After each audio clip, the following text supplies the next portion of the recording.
Hundreds outside a Golden One Center protesting the police shooting death of Stephon Clark, an unarmed 22-year-old black man, resulted in shut-down doors from 2 Sacramento Kings games this week, most recently on Tuesday night.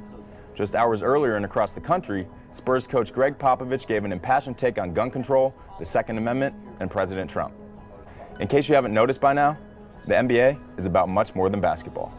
I'm AJ Newharth-Koish, and this is Sports Pulse. Joining me is Sam Amick from Sacramento, Jeff Zilgett from here in Washington to discuss the mixture of basketball and politics.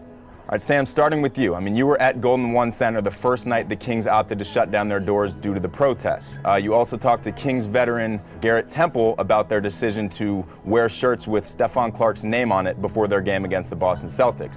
Having been there, just what's your main takeaway from all of this? It's an extremely angry community and an issue that's not going away anytime soon, and a very dramatic scene. Certainly the first night against the Hawks and the Kings game that night, you had the front doors blocked by protesters who were linked in arms. You had Vivek Ranadive, the Kings owner, giving an impassioned speech after the game, expressing sympathy for the family of Stephon Clark and support for the protesters and the folks in the community who want to see an end to lethal violence when it comes to law enforcement.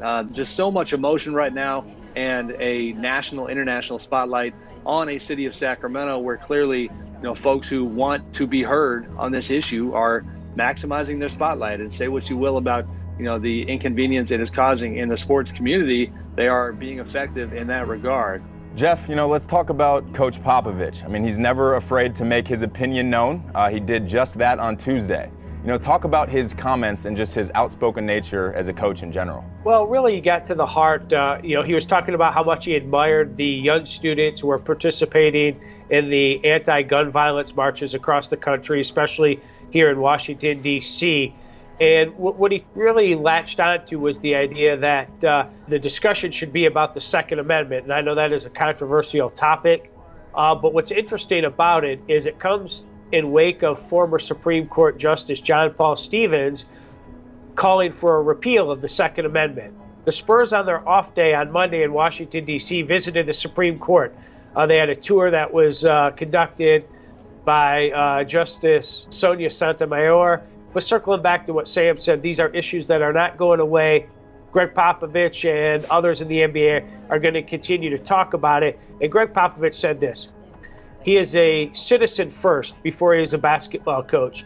And while he understands people may tell him to just shut up and coach, he believes that there are things more important than just coaching basketball. And that's one reason that compels him to speak out on these issues. Guys, great stuff as always. And be sure to stick with Sports Pulse, your heartbeat to what's trending.